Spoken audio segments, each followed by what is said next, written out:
going on, guys? My name is Austin. This is the Bodies in Business podcast. And today we're going to talk about Jesse Itzler and his rise to greatness in the entrepreneurship game. He's been doing the entrepreneurship thing for 37 years. He's 57 years old, started writing songs for NBA teams when he was 20 years old. And then he ended up, after selling that company, selling another company to NetJets for billions of dollars. And now he does things like the Big Ass Calendar and other fun things, All Day Run Club. The man is just an entrepreneur through and through and just a grinder. So a few things that I love about Jesse is that he's a great storyteller. The guy is just, every ounce of his being is wanting to tell a good story because it keeps people engaged and it makes them want to know more and actually keeps them on the edge of their seat. He's a grinder, man. He's started out from humble beginnings, and he's definitely done things that he's sold celery sticks, carrot sticks, lots of fruit and vegetables. No, but he just started from the bottom and now he's at the top. And so he wants a full life now that he's made it all, and he's trying to do that the best he can. He has like 4 kids. He's super passionate and intentional. He's putting out content on social media on things that he does on a regular basis. And he also coaches people one-on-one and has masterminds and stuff like that. And he's still trying to grind his way through his life. He's got the Big Ass Calendar. He's got the All Day Running Club. He does incredible feats of strength and physical ability called the Masogi every year. And it's really cool to see him do that stuff. And he's a big positive inspiration to me because of where he started and where he's at now. So there's kind of 3 sections of this podcast that I'm going to dive into. The first one is about him making his journey when he was really young, when he was first starting out. And he tells a story about when he was graduating from college, everybody was writing their resumes, and he was just trying to get signed to a record label because he wanted to be a rapper. And he ended up getting assigned to a record label, but they ended up dropping him after 1 year. And so they didn't renew his contract. So then he had to try to figure out how he wanted to make it in the music industry. And that was like his big ambition, was like, hey, people have been telling me I can't do this. I'm going to make this happen in the music industry, and I'm going to make it happen some way, somehow. And so he started writing jingles for people. And I love the quote that he said in his podcast with My First Million guys. He said, I started out doing jingles for anyone who would pay me anything to do anything. And that resonated with me because in the beginning, a lot of people try to focus so hard on one customer in the beginning when honestly, if you're just trying to survive and just make a living, you're going to put your efforts towards doing anything for anybody for any amount of money. Obviously, not just anything, but in your specialty, because my mind goes to a bunch of places where people are thinking about, doing anything. But obviously, he was going to create a jingle for anybody who wanted it. And he said he created a jingle for Turbo Bubblegum and a bunch of other little companies and other people. But the first one that he actually created for a big company was the New York Knicks. And one story that I found out, or that he told, that I thought was really interesting, was that the New York Knicks wanted to pay him $4,000 to make a jingle for them. And it's Go New York, Go New York, Go. And they actually played that, I think, last year or the year before when the New York Knicks were in the playoffs, which is kind of cool. I remember Jesse talking about that. But what was also interesting is that $4,000 paid for him to make the actual jingle, and it actually cost him $4,800 to make the jingle. And people would be like, is that your business plan? Is that, you're going to charge people only $4,000 when you actually need 400? And he's like, no, I wanted to do this, and I wanted to do the best way possible so that I could have proof that I could do it. And it reminds me of a time this past summer, or almost a year ago at this point, where I flew up to San Francisco to do a workout at a school just for one day and fly back in the summertime just to prove that, hey, this is an actual business. They wanted to do workouts that summer, and I needed to do that so that a friend of mine could do the rest of the workouts. And I think the workout was $150, and it probably cost me like $300 to do the travel back and forth and the Ubers and stuff. But I wanted to show honestly, I'd heard that story and I was like, this isn't a good business model. And me flying to San Francisco from Los Angeles is probably not going to continue to work, obviously. But I wanted to make it work in the meantime so that I had a trainer that was able to do the workouts after I did the first one. And it actually worked out. And I don't know if, workouts at schools is ever going to work out completely, but it was just one of those moments where I was like, I think I can make this work and I need to just do the first one, even though I'm going to lose money on this. Anyways, just that's the whole point, is like a lot of times people are thinking you have to have the business plan completely specced out before you start something. And that's just not the case. If you're going to spend a lot of money to do something, probably a good idea. If you're going to spend hundreds of thousands or thousands of dollars on equipment or hiring people, yes, I would say definitely build out the strategy of how you're going to make money and all these other things. But in Jesse Itzler's case, where he was living on couches and this was only $4,000 and it was only going to cost him $4,800 to make, this gives him proof to other NBA teams that he could do something like this. And so that's what kind of the mindset is sometimes you have to be willing to do your specialty for anyone, for any price, just to get that proof of concept and the social proof that people say it actually works. All right. So be willing to maybe take a hit in the beginning financially, if it's not that big, in order to prove out if your idea works. He ended up selling the company. I don't know if I told you, for the Dallas Mavericks. I'll tell you, he didn't sell it Dallas Mavericks, but he ended up, the next team that he did it for was for the Dallas Mavericks, and they paid him $2,500 to make the song. And then they actually paid him $20,000 to buy the song outright. And he said that $20,000 actually helped fund the rest of his business. And then he ended up selling the business when he was 27 years old to SFX, a public company, for $4 million. And he said he made about $1.5 million on that $4 million payout. And then he said there was an earnout of $12 to $16 million, which they actually made too. But on the $4 million, he made 1.5, which was obviously a life changer for him. And so it took him, he said, when he was 22, 23, he was writing these theme songs. And then when he was 27, he sold out to SFX. That's 4 or 5 years that it took for him to actually build up the company in order to sell it out. So these things take a lot of time too. It's not like you're going to create $1 million company overnight. And a lot of people want to be able to do that. And he said, I think when he was 20 is when he actually first started doing these odd jobs and trying different things and selling things door to door until he found his niche in his jingle for sports. So I thought that was a very hopeful story from when he started out. And it's like, you don't have to have your business plan completely built out. And if you really want to do something, you have to be able to do it for a small amount of money in order to get that social proof that you can do it and actually make money to actually live. Right? And I'll go ahead and say is he has a couple podcasts on My First Million. And then I went back and listened to his podcast with Joe Rogan back in 2018. And that was really fun to listen to because it's 8 years ago at this point. So he looks a lot younger and he has a kind of a different, and he was promoting a book, but it was a lot of fun to listen to. And then two things that I thought were interesting in his making it journey when he actually got to sell his company at 27 was he said he used to do handwritten letters to people that actually made a positive impact on his journey. And he said, honestly, that was one of the most gratifying things for me. And I know people felt like that was super gratifying to get these handwritten letters from people. So if you can't do anything other than just be grateful and write these handwritten letters and show that people are meaningful in your life. I did this last year. I didn't do it this year. And I plan to do this coming year. I'm writing down names of people that have made an impact in my life because we live in a society where you can text or you can email or you can phone call and stuff like that.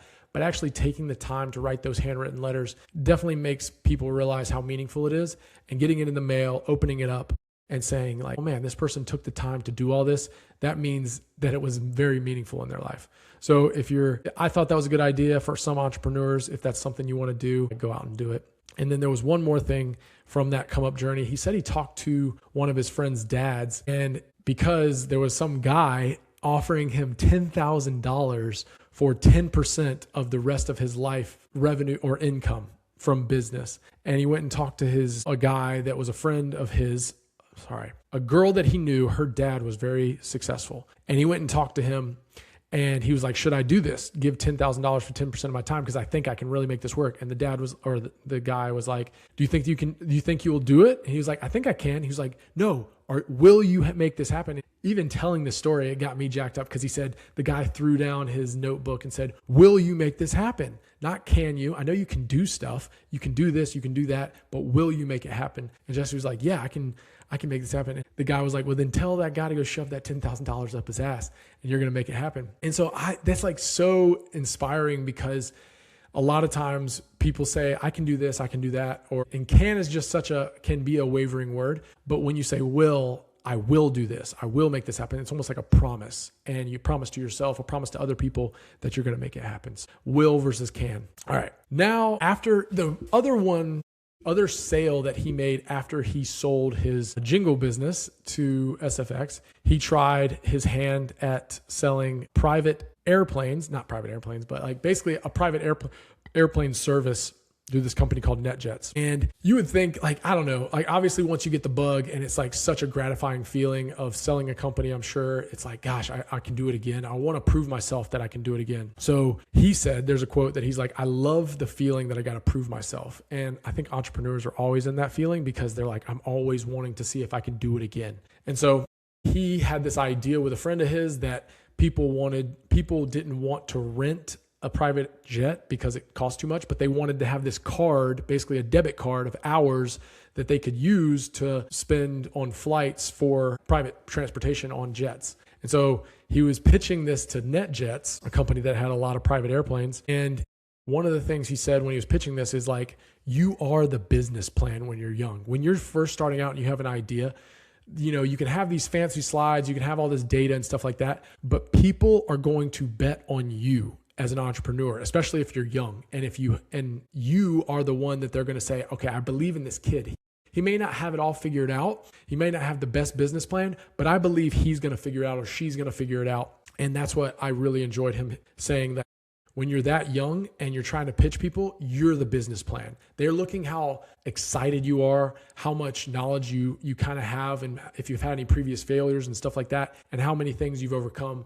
And, I love that when you think you're the business plan, it's like, okay, it's on me. If I'm excited, if I'm passionate about this, I can make this work and people are going to believe in that. Okay. And then I want to go to, after that, I will say there was one fun story that he told about how he says he's a yes man. And it goes back to being willing to do a jingle for anybody, for any price, for anything they wanted to do. And this goes back to, he said, when CEO of NetJets was actually a customer of his when his daughter was having a birthday. And the CEO asked Jesse, they didn't really know each other at the time, but asked Jesse if he could get his daughter on stage to sing a song with a famous singer during a concert. Jesse was just like, yeah, I'll make it happen. It's for her birthday. So he got her to be a backup dancer, backup singer for this famous singer without the microphone on, and this, made this girl's world. And apparently this guy was like, hey, if you ever need anything, you reach out to me and I'll make it happen. And this was the CEO of NetJets, and he had no idea. And then, years later, when he needed planes for his business, his private plane business, he came to the CEO of NetJets and was like, hey, I got a favor I need to ask of you. So I thought that was kind of interesting because you never know the things that you're doing for somebody, what it means to them and how it's going to impact them over the long term. Like I help my brothers, I'm a coach for my brother's football team in high school, and he's made so many impactful moments on kids, and I have too. And you do these things because the kids are very inspired to want to do better things. And the parents, you don't do them because the parents are going to do something for you, but down the road, if you made an incredibly positive impact on them and you ever need anything, you could probably go to them and say, hey, can you help me with this? And they'd be willing to. Anyways, just made me think of that. So now fast forward to the first time I think I ever heard Jesse Itzler speak on a podcast. And this was 2018 when he was on the Joe Rogan podcast. And he's kind of promoting his book, Living with the Monks. He went and lived with monks for 15 days. And he wrote a book about it, and it was very interesting. I recommend going listen to the podcast because there are little nuggets in there that are fun to hear. And then he also talks about living with David Goggins for a month and what that was like. So it's kind of inspiring. And I think Jesse, he talks about a life resume, and he said he's always trying to build his life resume to be the best resume of all time. And so he wants to go do the crazy stuff. He wants to go do sauna trips in Switzerland. And he wants to live with monks and have these stories to say, I lived a complete life and it was amazing, and, wants to tell people about it. And I think that's interesting because a lot of times people are like, I'm on the grind, I can't do the thing. Or you fall into these habits where you don't feel like, hey, my life's kind of boring and stuff like that.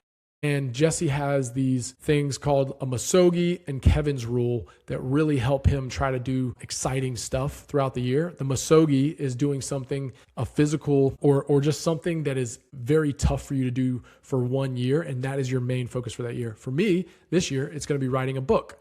And I've, realized that's my Masogi. And I've kind of realized that we're 2 months in here, but that is my Masogi, is to write a book this year. And his Masogi, a couple of years, was run 100 miles or do a couple other things, but running 100 miles was one of them they talked about in the Joe Rogan podcast. So those types of things give your life resume, shines a light on awesome stuff you do in your life. And so I really enjoy how I think after he lived with the monks, he really started thinking about time and how important time was. And I would say that's where the big ass calendar came from, because he realized like planning out your year is so helpful for your brain and just your confidence that you're going to do stuff for the year. That's when I have to see when he came out with the big ass calendar. I have a big ass calendar right now that I'm looking at, and it's not completely filled out, but I love having it because it just shows you all in one shot, 1 year, and what you're going to do for that year. And then two quotes or two stories that he talked about. One's a quote, one's a story. And I really enjoyed, he talked about these quotes a couple times. One, he told a story about him trying to hike Mount Washington with a group of friends. And Mount Washington's like a very tough hike for people to do. And it was in the snow. It was in the wintertime. It was very tough. And he ended up not making it the first time he went up to do it. And when he came back home, he told his wife, he said, "Hey, yeah, I didn't make it. It got too dark. And, they said we had to turn back. And I was so disappointed." And his wife was like, "Well, get a guide, break in your boots, go back next winter and check that off your list. You got it." And this is one of my favorite parts was he said, "Next winter, I'm going back next Saturday." And that's so cool. Like a lot of times we'll fail at something or something doesn't work out. And it's like, "Oh man, I'll do it, maybe next year or the year." It's like, no, go back next Saturday. I'm going back next Saturday. And so come on back this afternoon. Like it's one of those things where it might not work out the first time you try something that's really hard, but dude, roll those sleeves back up, get back in the batter's box and be ready to swing. I love it. Like that story got me so jacked because, people wait a long time before they do something again. It's like, no, get right back in there and try it again. And then one of the other quotes that I really liked him talking about is he was talking about his come up and how now he doesn't waste any of his time with things that aren't super helpful for his family, his health, or the things he's trying to accomplish in life, like his Masogi or Kevin's rule and stuff like that. And so he was like, "I'm done with that stuff. I'm not wasting time on that stuff anymore." And he said, "I laughed at a lot of jokes that weren't funny back in the day to get deals, to just get stuff done. And I'm sick of laughing at jokes that aren't funny." And I distinctly remember this portion of the podcast back in 2018 when I was walking down the road.